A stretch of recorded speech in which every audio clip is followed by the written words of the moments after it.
계속해서 출애굽기 6장 말씀 두 번째 말씀입니다. 요거는 이제 우리가 출애굽기 6장 14절부터 끝절까지 우리가 오늘 공부할 텐데, 이 말씀을 통해서 우리가 많은 위로도 받고 또 하나님의 사명도 받고 또 하나님의 말씀에 순종할 수 있는 저와 여러분이 되길 바랍니다. 사실 이거는 모세가 하나님부터 사명을 받고 나는 절대 못합니다 이렇게 몇 번을 하고 또 아직도 끝나지 않았어요. 이제 앞으로가 진짜 이제 많은 일들이 벌어나고 실제로 모세가 이스라엘 백성들을 끌고 이제 나가기도 전입니다. 10가지 재앙도 일어나기 전에 일들이에요. 이것을 우리가 그 준비 작업을 어떻게 하나님이 모세를 쓰시고 모세는 어떻게 준비해가지고 어떻게 이 일을 하게 되는지 우리가 지금 6장을 통해서 하나님께서 모세와 이 아론을 쓰시는 이것을 이제 우리 같이 공부하게 됩니다. 6장 14절부터 27절까지는 족보입니다. 재미없는 거예요. 그렇지만은 굉장히 재미있는 겁니다. 굉장히 의미가 깊고 좋은 거예요.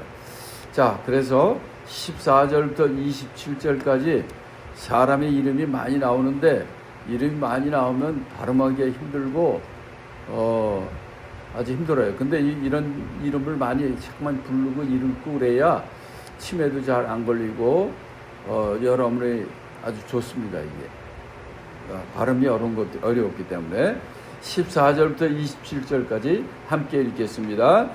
그 조상을 따라 지배의 언어는 이러하니라. 이스라엘의 장자 르우벤의 아들 한옥과 발루와 헤스론과 갈미니, 이들은 르우벤의 족장이요 시몬의 아들 여무엘과 야민과 오핫과 야긴과 오핫과 야긴과 소알과 가나안의 여인의 소생 사울이니, 이들은 시몬의 족장이요 레위의 아들들의 이름은 그 연차대로 이러하니 게르손과 고핫과 무라리요 레위의 수는 137세였으며 게르손의 아들들은 그 가족대로 림리와 시므이요 고핫의 아들들은 아므람과 이스할과 헤브론과 우시엘이요 고핫의 수는 133세이었으며 무라리의 아들은 마홀리와 무시니, 이들은 그 연차대로 레위의 족장이요 아므람이 그 아비의 누이 요게벳을 아내로 취하였고 그가 아론과 모세를 낳았으며 아므람의 수는 137세이었으며 이스할의 아들은 고라와 네벡과 시그리요 우시엘의 아들은 미사엘과 엘사반과 시드리요 아론이 암미나답의 딸 나손의 누이 엘리세바를 아내로 취하였고 그가 나답과 아비후와 엘르아살과 이다마를 낳았으며 고라의 아들은 아실과 엘가나와 아비아삽이니, 이들은 고라 사르선의 족장이요 아론의 아들 엘리아살이 부디엘의 딸 중에서 아내를 취하였고 그가 비느하스를 낳았으니, 이들은 레위 사람의 조상을 따라 가족의 어른들이라. 이스라엘 자손을 그 분대대로 애굽 땅에서 인도하라 하신 여호와의 명을 받은 자는 이 아론과 모세요. 바로에게 이스라엘 자손을 애굽에서 내어 보내라 말한 자도 이 모세와 아론이었더라. 생각난 김에 마저 30절까지 읽겠습니다. 여호와께서 애굽 땅에서 모세에게 말씀하시던 날에 여호와께서 모세에게 일러 가라시되, 나는 여호와라. 내가 네게 이르는 바를 너는 애굽 왕 바로에게 다 고하라. 모세가 여호와 앞에서 고하되, 나는 입이 둔한 자이오니 바로가 어찌 나를 들으리이까. 마지막에 보니까 모세가 하는 말이 결국은 나는 입이 둔하니 바로가 내 말을 어떻게 듣겠습니까? 또 여기서 또 발을 빼잖아요.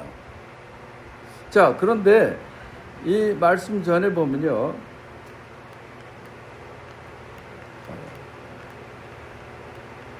이게 아니라 요 다음이네. 자, 여기서도 보면 우리 14절부터 족보가 나왔잖아요. 근데 14절 전에 12절, 13절을 합니다. 12절을 다 같이 읽어봅니다.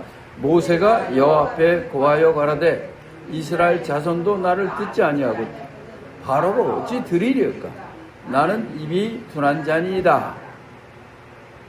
이렇게 이제 모세가 하나님 앞에 그 얘기하고 그 다음에 나오는 것이 지금 여기서 보는 것처럼 모세 아론의 족보, 이 족보가 나와요. 이 족보는 참 재미없거든요. 이름 부르기도 어렵고 하는 이름들이 쭉 나오는데 이런 게 나오면 그냥 우리도 그냥 쓱 그냥 대충 읽고 넘어가고 막 이러잖아요. 자, 여기서 근데 중요한 것은 뭐냐면 이 족보가 어떤 족보냐 하는 거예요. 족보 전에 아까 12절에서 나는 입이 그 둔한 자라. 이스라엘 자손도 안 들었는데 바로가 내 말 듣겠습니까? 그렇게 얘기했잖아요. 그러고 나서 하나님께서 이렇게 족보를 알려준 거예요. 그래서 이 족보를 알려주고 그 족보 다 알려준 다음에 끝에 다시 하나님이 모세 보고 가서 전하라 하니까 모세는 또 나는 입이 둔한 자인데 바로가 내 말 듣겠습니까? 그럼 똑같은 말이 앞뒤에 나오는 거예요. 앞뒤에 나오고 가운데 족보가 지금 들어가 있는 겁니다. 그래서 이 족보가 왜 이 가운데 들어가 있는가? 이 족보는 그럼 어떤 족보인가? 우리가 요거를 한번 좀 공부를 하는 겁니다.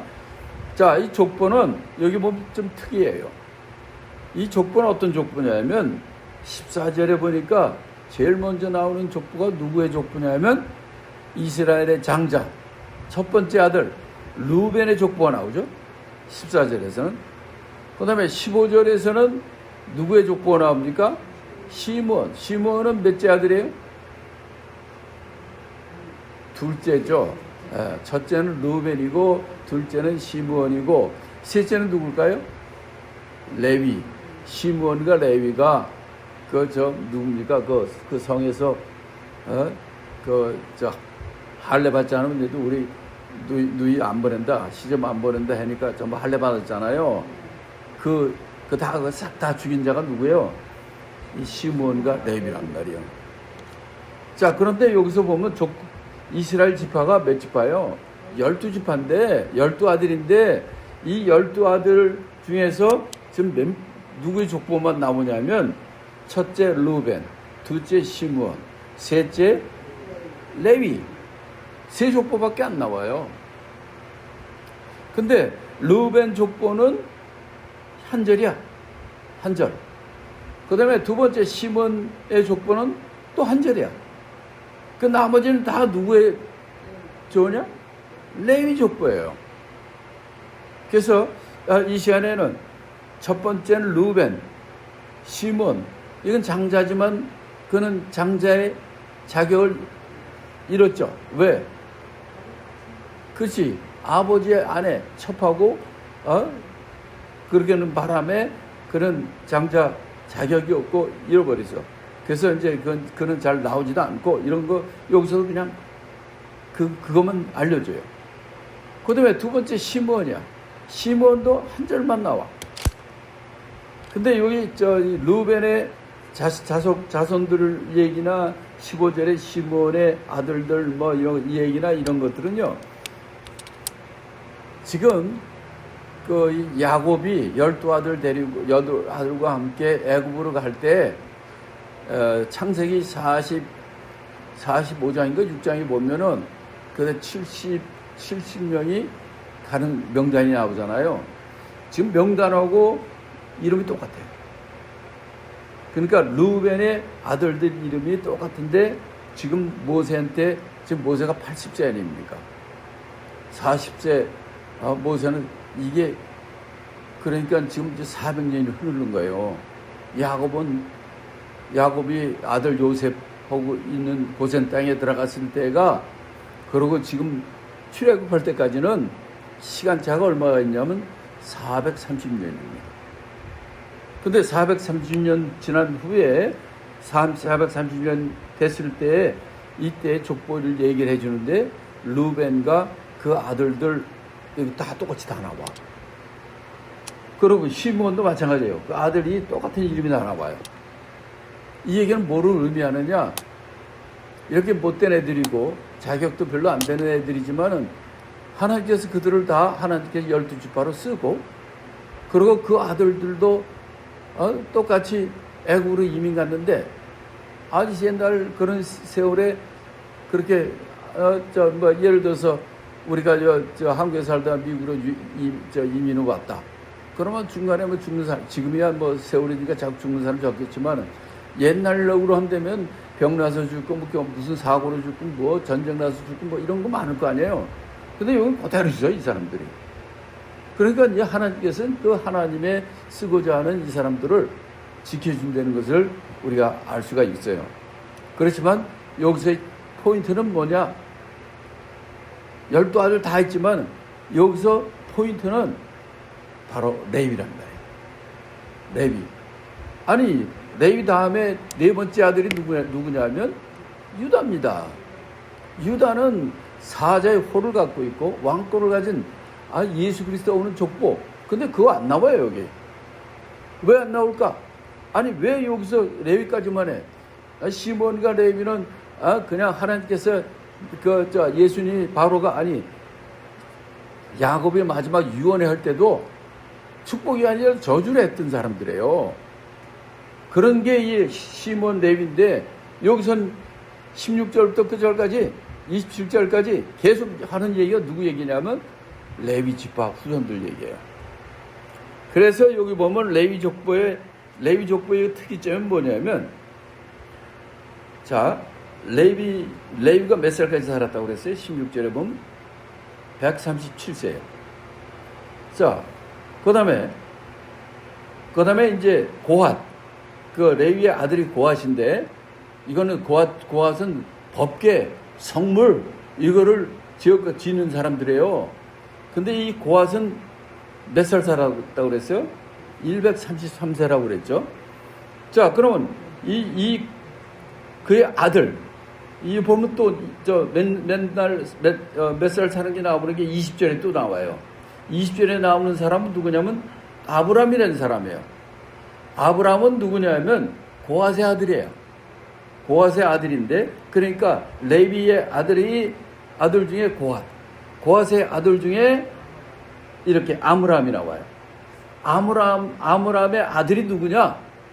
아론과 모세야. 근데 이 아므람 몇 살까지 살았다고 그랬어요? 137세. 그러면 레위가 137세. 그 다음에 그 아들 고핫이 133세. 그럼 270년이에요. 그 다음에 그 아브람은 몇 살? 137살. 그러면 130을 더하기만 해도 몇 년이야? 270에서 130 더하면 얼마예요? 400이요. 407년이야. 그 다음에 그러면 이 아브라함의 아들은 누구라고 그랬어요? 아론이야. 아론하고 모세입니다. 근데 여기는 그 몇 살은 안 나와. 근데 우리는 알아. 모세가 몇 살까지 살았어요? 120살. 출애굽 해가지고 가나안 땅 들어갈 때 몇 살이었어요? 아니, 그때가 120이고 하나님의 이 출애굽 이끌어 나갈 때 80세죠. 그러면 어떻게 되는가 도대체? 레위가 137세. 그러나 레위의 아들 고핫이 133세. 고핫의 아드람이 137세. 그 다음에 모세가 120. 얼마야 이거 벌써?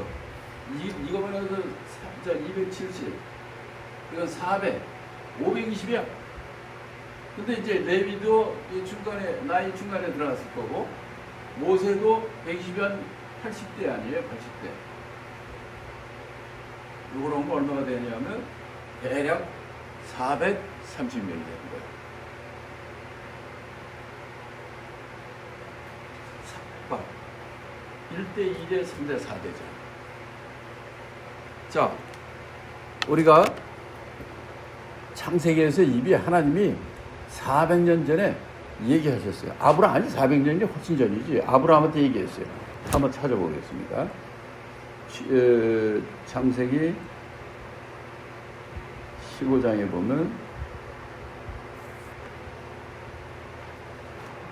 자, 13절, 14절을 읽습니다. 15장, 창세기 15장 13, 14절입니다. 여호와께서 아브라함에게 이르시되 너는 정령이 알라. 내 자손이 이방에서 객이 되어 그들을 섬기겠고 그들은 400년 동안 내 자손을 괴롭게 하리니 그 섬기는 나라를 내가 징치할지며 그 후에 내 자손이 큰 재물을 이끌고 나오리라. 와, 4대에 걸쳐서 400년 동안 너희들이 가서 종살이 할 거라 이거예요. 근데 그 후에 내가 하나님께서 너희들 이끌어내가지고 이끌어낼 때도 네의 큰 재물을 갖고 나온다는 거예요. 아, 이걸 아브라함 때 얘기했단 말이에요. 근데 그 말씀대로 왜 여기서 특별히 이렇게 레위의 나이와 죽은 나이와 고핫, 아드람, 모세 이 나이를 왜 성경에서 얘기하고 딴 사람들은 다 얘기 안 해요. 아무도 안 해. 나이가 없어요. 요 사람들만 나와 있어. 이 사람들은 어떤 사람이요? 모세의 조상이에요. 이걸 통해서 너희들이 하나님께서 이스라엘 백성을 애굽에서 400년 동안 너희들이 있다가 4대에 걸쳐 있다가 나오리 하는 말씀대로 1대, 2대, 3대, 4대에 걸쳐서 400년 만에 그들을 나오라는 것을 우리가 알 수가 있습니다. 자, 다시 돌아가서 보면은 이렇게 돼요. 아, 이걸 보려면 잠깐 여러분에게 족보를 좀 보여드려야 돼요. 족보를 잠깐 보여드리겠습니다. 족보 뒤에 있네요. 아, 예. 잘 안 보일 수도 있는데 잠깐 족보를 봐야 여러분들이 좀 이해가 됩니다. 야곱과 레아가 12알들 중에 레아를 통해서는 6명이 나오죠. 르벤, 시몬, 레위, 유다, 그 다음에 나중에 2명을 더 따가지고 레아를 통해서 12아들 중에 6명이 나와요. 첫째가 르벤, 둘째가 시몬, 셋째가 레위, 넷째 유다를 통해서 예수 그리스도가 오죠. 자, 그런데 여기 넷째부터는 얘기 안 나와. 셋째까지만 해. 그 중에서도 첫째, 둘째는 그냥 간단하게 넘어가. 그 다음에 레위를 통해서만 19절부터 27절까지 그 수많은 절을 레위의 후손을 얘기하고 있어요. 레윗이 세 아들을 낳았어요. 게르손과 고핫과 무라리아. 근데 고핫을 가장 법궤를 짊어지고 할 수 있는 성물을 질거하는 제일 귀한 아들입니다. 그래서 레위에서 고핫 137세, 133세. 그래서 고핫이 또 아들을 넷을 낳아요. 첫째는 아므람, 둘째 아드람이었었고 아므람. 두 번째는 이스할, 헤브론, 우시엘. 아들 넷을 낸 거야. 네 아들에서 이 아므람이 누구하고 결혼했냐면 그 아버지의 여자 누이가 있단 말이에요. 그 고모하고 결혼을 했어. 자, 얘들 아주 웃겨. 그래가지고 낳은 아들이 누구냐면 모세와 아론. 물론 그 한데 이제 미리암이 제일 누나고 그다음에 아론 그 3살 아래가 모세 이렇게 되는데 이 아론과 모세를 이 족보를 좀 우리에게 보여주는 이유는 하나님께서 이 수많은 사람들 중에 이 아론과 모세를 특별히 모세를 통해서 얘네들을 통해서 하나님이 일하시겠다. 그래서 이 족보가 나온 겁니다. 근데 족보가 나오는데 여기 보면은 그래서 이제 여기서 끝나는 거예요. 근데 여기서 보면은 어떤 얘기가 나오냐면 고라에 대한 얘기가 나와요. 고라에 대한 얘기가 어디 나오냐면 24절인가?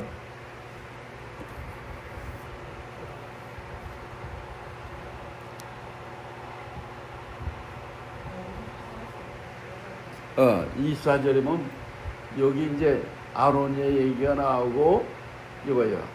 아론이 암미나답의 딸 나손의 누이 엘리사벳을 아내로 이렇게 이제 쭉 나오고 아론의 자손 네 아들 나답과 아비후와 엘리아살과 이다말 우리가 이 성막할 때 배웠죠.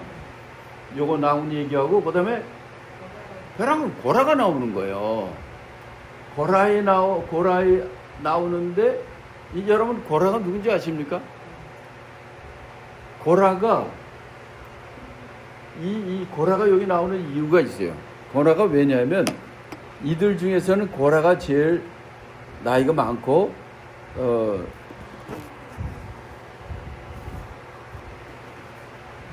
이 고라를 보면은 이 고라가 이거 한 연배인데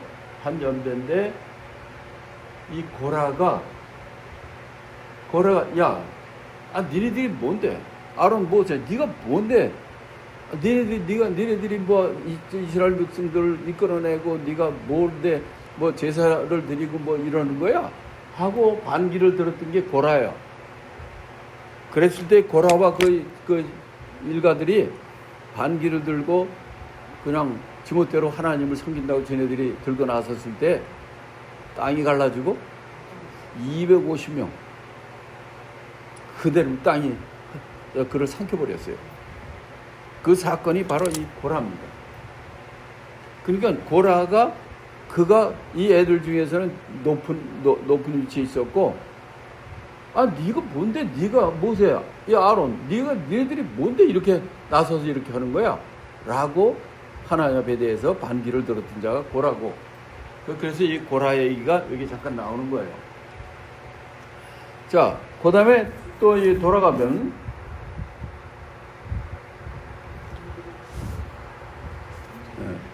자, 이렇게 이제 이런 것이 나오고, 그 다음에는 이제 누구의 족보가 나오냐면 24절 고라가 나오고 25절엔 아론이 나오잖아요. 아론의 아들, 아론은 아들이 셋이 있었죠. 아론의 자식들이 이제 쭉 나와요. 그 아론의 자식에 대해서도 우리가 잠깐 보면은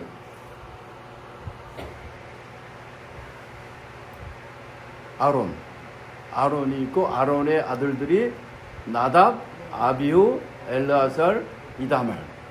우리가 성막을 배울 때 이 엘리아살과 이다말. 그러니까 대제사장은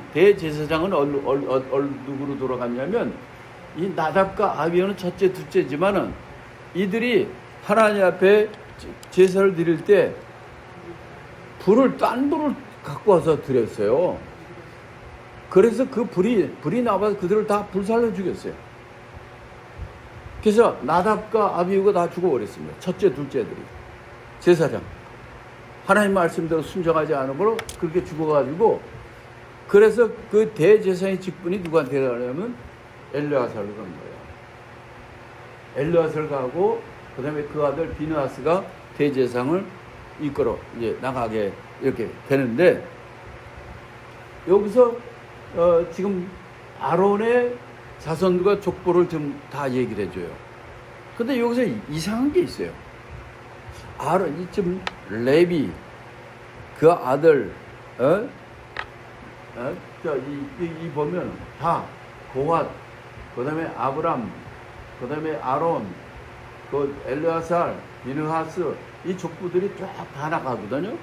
그런데 이상한 게 있어요. 모세의 족보는 없죠.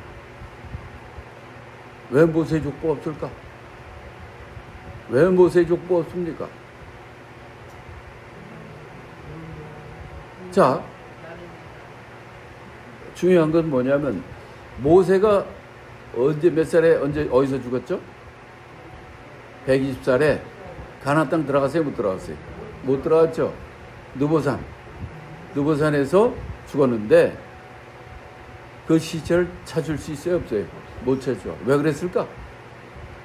구약에 나오는 하나님의 사람 중에 최고의 사람이 누구냐면 모세입니다. 모세가 자기 자손을 기록을 했으면은 그들이 최고의 집안이 되고 우상화돼요. 그래서 모세의 시체도 그래서 못 찾게 만든 거예요. 그래서 여기서도 모세의 자손 게르솜과 그 아들, 그 두 아들 이름만 이름 간신히 나오긴 하죠. 그렇지만은 이 모세 여기 아들만 나오고 그다음에 있어요, 없어요? 없잖아요. 그거 왜 그러냐면 바로 모세는 알고 있었어요. 자손이 없는 게 아니라 기록을 안 한 거예요. 모세를 그들은 모세를 우상 섬기듯이 그렇게 했는데도 섬기는 사람들이 많이 생겼거든. 이렇게 하나님께서 그렇게 하는 것을 우리가 봅니다. 자, 그러면서 12절 앞에서는 모세가 나는 혀가 둔하니 난 못합니다.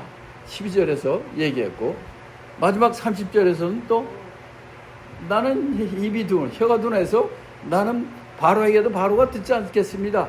똑같은 얘기를 하는 거예요. 그러니까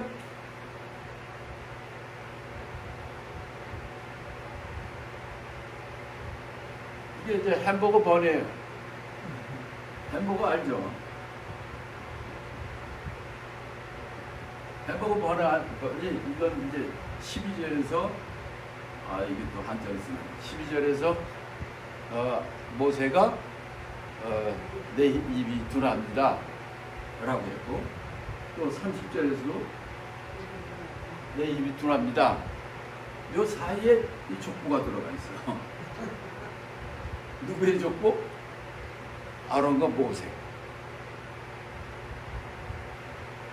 이게 왜 요 안에 들어있을까?